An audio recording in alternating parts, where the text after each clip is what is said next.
এখন আমাদের স্টেশনে আছি, আর এখান থেকে ট্রেন ধরবো।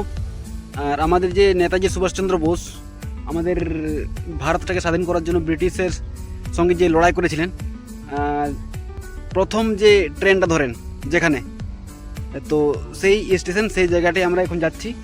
আর এখন অ্যানাউন্সমেন্ট করে দিয়েছে, ট্রেনটা আসছে। আর এই সাইড দিয়ে আমাদের লাইনটা আছে, ঠিক আছে, স্টেশনের সামনে আছি। তো সেই জায়গাটায় যাব, তো আমার সঙ্গে জুড়ে থাকো। আর কি বলবো, ওটাই। আর আমার দিক থেকে সবাইকে নমস্কার, আর একটা নতুন ব্লগে সবাইকে স্বাগত। তো চলো আজকে সেখানে যাচ্ছি। তো আমি অলরেডি ট্রেনে বসে গেছি, আর এখানে ফাঁকা ফাঁকা আছে, সিটও পেয়ে গেছি। আর এই সাইড তোমার ব্যাগ আছে। তো চলো যাচ্ছি ওই জায়গাটা। আর আমি এখন বকর স্টেশনে বসে আছি, যেহেতু এখানে ট্রেনটা দাঁড়িয়ে আছে, ঠিক আছে, বাট এখনও পর্যন্ত সিগন্যাল পাইনি। তো এদিকে আছে, এরকম সাইডটা এরকম আছে। তো এই দিক থেকে যাব, আবার ওখান থেকে ট্রেন পাবো কি পাবো না আসার জন্য, আবার কীভাবে আসতে হবে, অনেক টেনশন।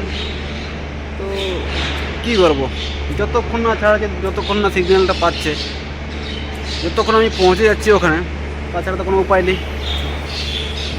কী করবি, চলো দেখছি কখন ছাড়ে।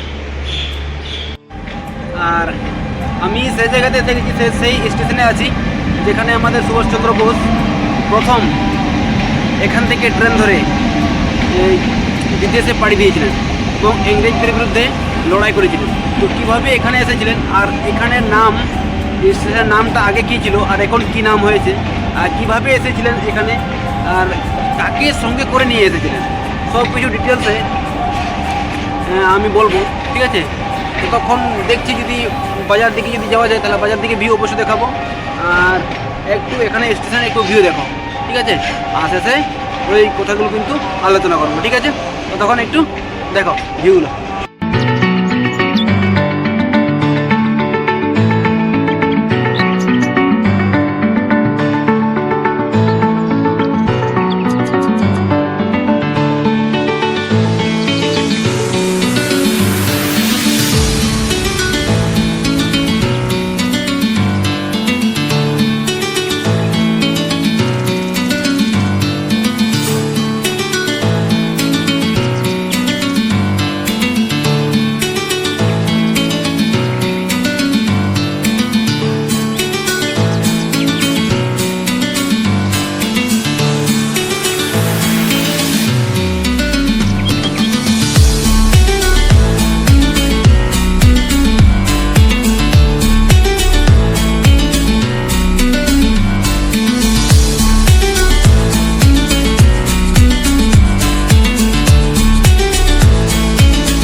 তো আমাদের নেতাজি সুভাষচন্দ্র বোস, আমি এখন যে স্টেশনে আছি সেই স্টেশনের নামটা হচ্ছে গুমো, ঠিক আছে, এই ধানবাদ সাইডে আছে।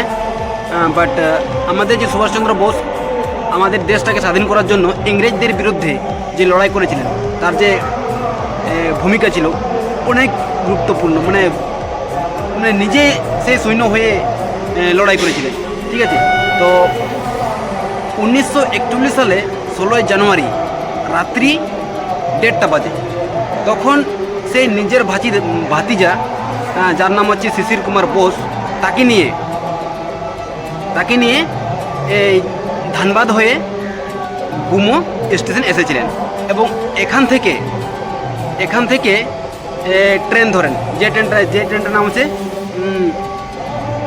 কালকামেল ট্রেন, ঠিক আছে। এখান থেকে কালকামেল ট্রেনটা ধরে দিল্লিতে চলে যান, দিল্লিতে হয়ে কাবুল হয়ে সে মস্কো, জার্মানি এদিকে রওনা দিয়েছিলেন, ঠিক আছে। কিন্তু যখন নিজের বাড়ি থেকে যখন বেরিয়েছিলেন, সে তখন কিন্তু নিজেকে ছন্দবেশ করে বেরিয়ে যান। সে হচ্ছে একটা এজেন্টের ছন্দবেশ করে সে বেরিয়ে গিয়েছিলেন, ঠিক আছে। আর এভাবে প্রত্যেকটা জায়গাতে ছন্দবেশ করে সে বিদেশে পাড়ি দিয়েছিলেন এবং বিদেশ থেকে সৈন্য গঠন করে আমাদের দেশটাকে আজাদ করার জন্য অনেক লড়াই করেছে। ঠিক আছে। তো গুমো স্টেশনের এরকম একটা ইতিহাস ছিল। আর গুমো স্টেশনটা 2009 সালে 23শে জানুয়ারি সময় এই গুমো স্টেশনটা পরিবর্তন করে নেতাজি সুভাষচন্দ্র বোস নাম রাখা হয়, যেহেতু তার 23শে জানুয়ারি তার জন্মবার্ষিকী দিন। 30 জানুয়ারিটা তার জন্য 1909 সালে 2009 সালে 23শে জানুয়ারিতে গুমো স্টেশনটার নাম পরিবর্তন করে চেঞ্জ করে নেতাজি সুভাষচন্দ্র বোস উদ্বোধন করা হয়, এবং এখনও পর্যন্ত নেতাজি সুভাষচন্দ্র বোস নামে এই স্টেশনটা পরিচিত। ঠিক আছে। তো এই স্টেশনটার এরকম একটা ইতিহাস আছে। ঠিক আছে। তো তার জন্য এসেছিলাম এখানে। তো দেখছি এখান থেকে একটা মেলা আছে পাশে, যদি মেলা দিকে যাই তাহলে অবশ্যই ওই দিকের ভিউগুলো দেখাবো। ঠিক আছে। তো এরকমই এখানের একটা ইতিহাস ছিল, একটা হিস্ট্রি ছিল। তো চলো ওইদিকে যাচ্ছি, মেলা দিকে। ঠিক আছে। আর আমার পেছন দিকে আছে, এখান থেকে অটোগুলো পাওয়া যায় মার্কেট দিয়ে যদি কোথাও মানে কাছাকাছি যাওয়ার জন্য। ঠিক আছে।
আর এরকম একটা নলেজ পার্ট নিয়ে একটা ভিডিও ছিল, ইনফরমেশন নিয়ে। ঠিক আছে। তো এখন আর ট্রেন নেই মনে হয়, সেই 4টার সময় ট্রেন আছে, ওই ট্রেনটা আমি ফিরবো। যদি ভিডিওটি যদি ভালো লাগে থাকে অবশ্যই শেয়ার করবে, কমেন্ট করে জানাবে ভিডিওটি কেমন হয়েছে।